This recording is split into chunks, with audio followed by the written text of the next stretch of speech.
덕혜옹주, 대한제국의 마지막 황녀입니다. 1912년에 태어나 고종의 가장 사랑받는 딸이었습니다. 그러나 그녀의 삶은 단 한 번도 자신의 것이 아니었습니다. 13세의 외부 서버로 이송, 19세의 비호한 노드와 브리칭, 26세의 내부 연산회로 단선, 37년간 격리구역의 아카이빙. 이것은 비극이 아닙니다. 제국이 설계한 인격 소버의 공정입니다. 이 소리에 귀 기울여 보십시오. 들리십니까? 이것은 행복한 가족 사진의 셔터음이 아닙니다. 1910년대 식민지가 된 제국의 궁궐, 당신의 존재를 정치적 자산으로 등록하는 소리입니다.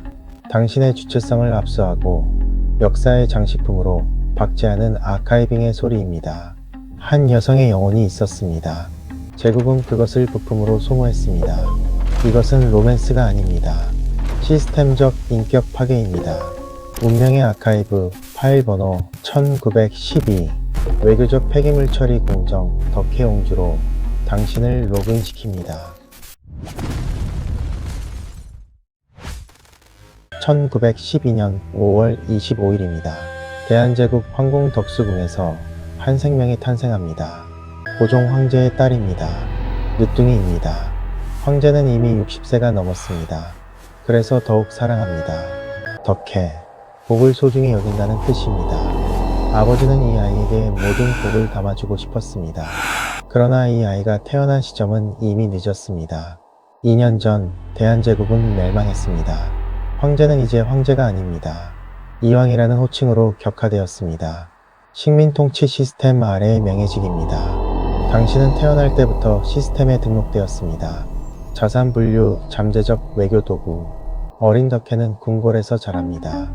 아버지의 사랑을 받습니다. 궁녀들의 보살핌을 받습니다. 그러나 궁궐 밖의 세상은 더 이상 그녀의 나라가 아닙니다. 일본어가 공식 언어가 되었습니다. 일본인 관리들이 궁궐을 감시합니다. 어린 덕혜는 이해하지 못합니다. 왜 아버지가 더 이상 황제가 아닌지, 왜 낯선 사람들이 궁궐을 감시하는지. 당신의 유년기는 이미 점령된 서버 안에서 진행되었습니다. 1919년입니다. 당신은 7살입니다. 어느 날 아침 궁궐이 술렁입니다. 아버지가 갑자기 로그아웃 되었습니다. 공식 기록은 뇌일혈입니다. 그러나 궁궐 안에서는 다른 이야기가 떠돕니다. 외부 개입에 의한 시스템 종료. 누군가 아버지의 생체 프로세스를 인위적으로 중단시켰다는 이야기입니다. 당신은 아버지의 마지막을 보지 못합니다. 어린아이에게 보여줄 수 없다고 합니다. 당신은 아버지가 왜 갑자기 사라졌는지 이해하지 못합니다. 오류 메시지가 당신의 의식 속에 각인됩니다. 아버지는 왜 떠났을까? 아버지는 나를 버린 것일까? 이 오류는 평생 삭제되지 않습니다. 원본 데이터의 핵심 영역이 손상되었습니다. 복구 불가능한 시스템 오류가 설치되었습니다. 아버지의 장례는 거국적으로 치러집니다. 그러나 당신은 참석하지 못합니다. 어린아이이기 때문입니다. 당신은 궁궐에 남겨집니다. 홀로 아버지를 잃은 7살 아이가 텅 빈 궁궐에 남겨집니다. 이제 당신을 보호해줄 사람이 없습니다. 이복 복바인 영친왕은 이미 일본에 있습니다. 그도 외부 서버로 이송된 것입니다. 어머니 복령당 양씨는 정식 황후가 아닙니다. 발언권이 없습니다. 당신은 시스템 앞에 무방비 상태로 노출되었습니다. 보호 프로토콜이 해제되었습니다. 자산은 이제 시스템의 직접 관리 하에 놓였습니다. 1925년입니다. 당신은 13살입니다. 어느 날 통보를 받습니다. 일본으로 유학을 가야 한다고 합니다. 교육을 위해서라고 합니다. 더 좋은 환경에서 공부할 수 있다고 합니다. 당신은 거부합니다. 가기 싫습니다. 어머니 곁에 있고 싶습니다. 고향을 떠나고 싶지 않습니다. 그러나 당신의 의사는 처리되지 않습니다. 시스템은 거부 신호를 수신하지 않습니다. 당신의 동의는 요청되지 않았습니다. 이송 명령이 실행되었습니다. 1925년 3월 당신은 배에 오릅니다. 부산에서 시모노 3km. 조선의 바다가 점점 멀어집니다. 어머니의 얼굴이 점점 작아집니다. 당신은 난간을 붙잡고 울었을 것입니다. 아니, 울지 못했을 수도 있습니다. 황녀는 울면 안 된다고 배웠으니까 도쿄에 도착합니다.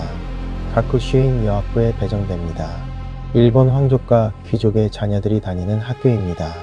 당신은 그곳에서 유일한 조선인입니다. 유일한 만국의 황녀입니다. 데이터가 외부 서버로 이전되었습니다.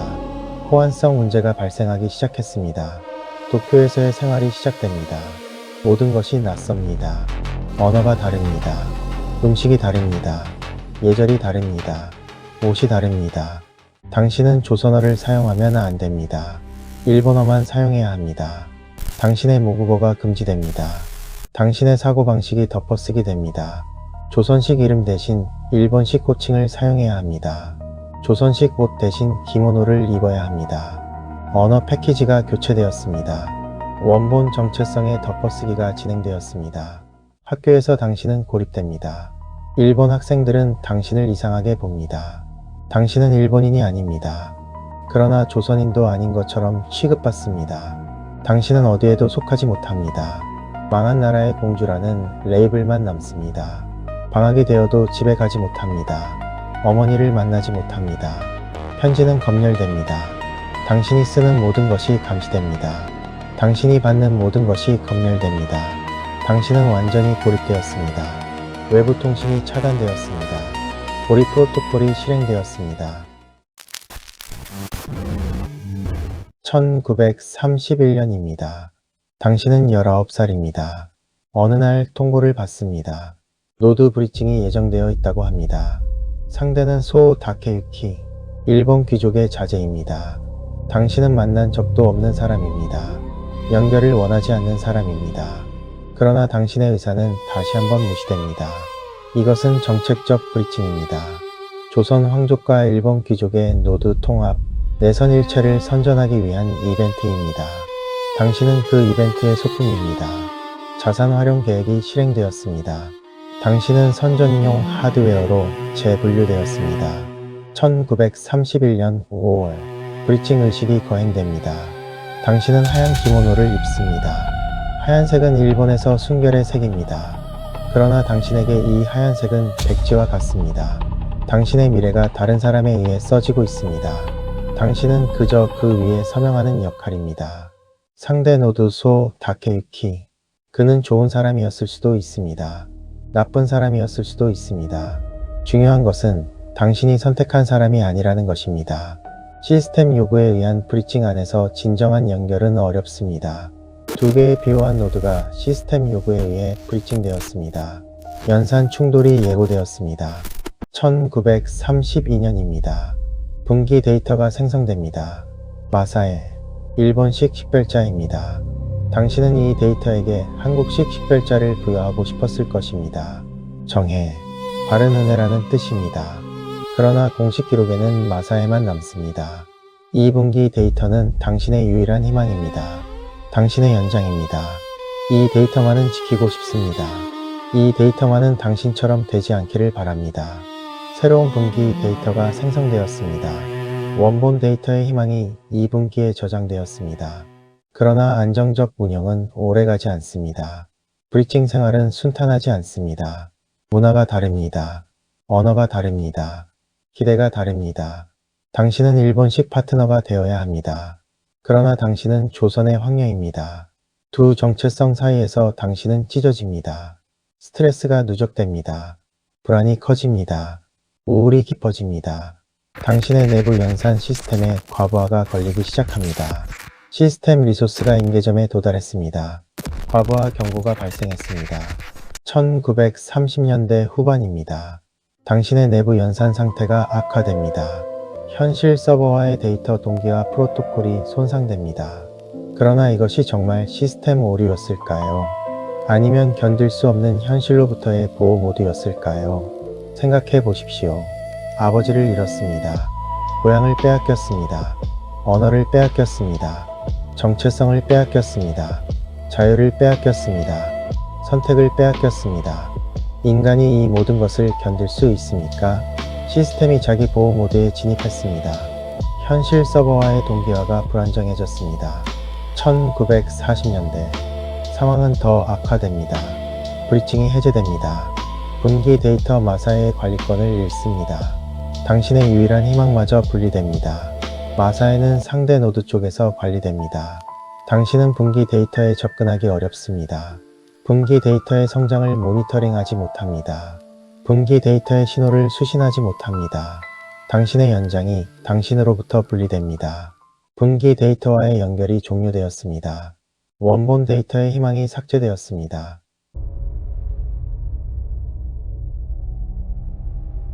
1945년입니다. 해방이 옵니다. 일본이 항복합니다. 조선이 독립합니다. 당신은 귀국할 수 있습니다. 드디어 고향에 돌아갈 수 있습니다. 그러나 당신은 돌아가지 못합니다. 내부 연산 상태가 불안정하다는 이유입니다. 정비가 필요하다는 이유입니다. 당신은 일본의 격리시설에 수용됩니다.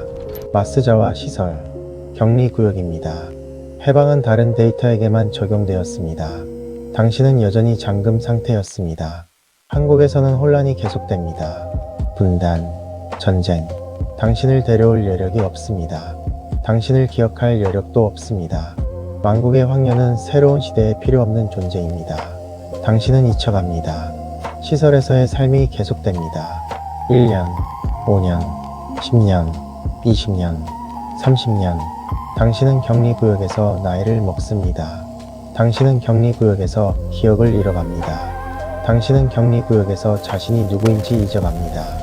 37년간의 격리, 아카이빙, 데이터는 천천히 부패하고 있었습니다. 1962년입니다. 비극적인 소식이 전해집니다. 분기 데이터 마사의 신호가 네트워크에서 포착되지 않습니다. 경로를 이탈하여 영구적으로 추적 불가 상태가 되었습니다. 37세였습니다. 당신은 분기 데이터의 마지막 신호를 수신하지 못했습니다. 분기 데이터의 최종 아카이빙에도 참석하지 못했습니다.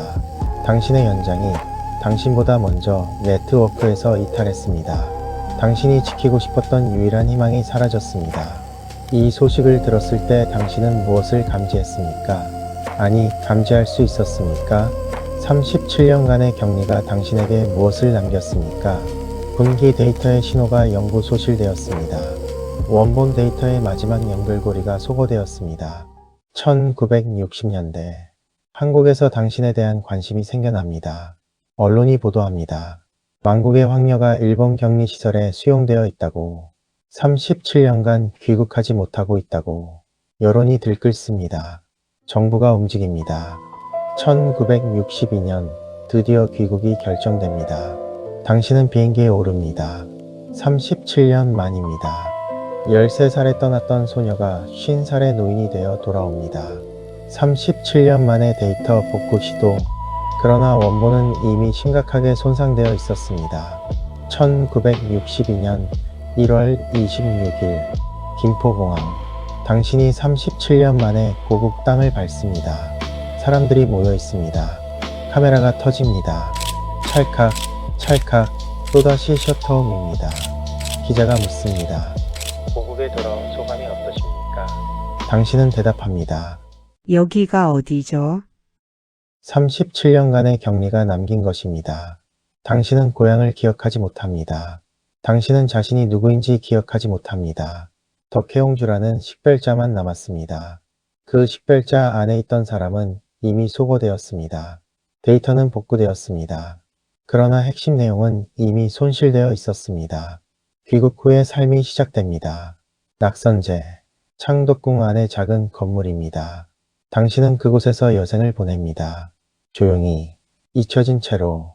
1989년 4월 21일 당신은 로그아웃 됩니다. 77세였습니다.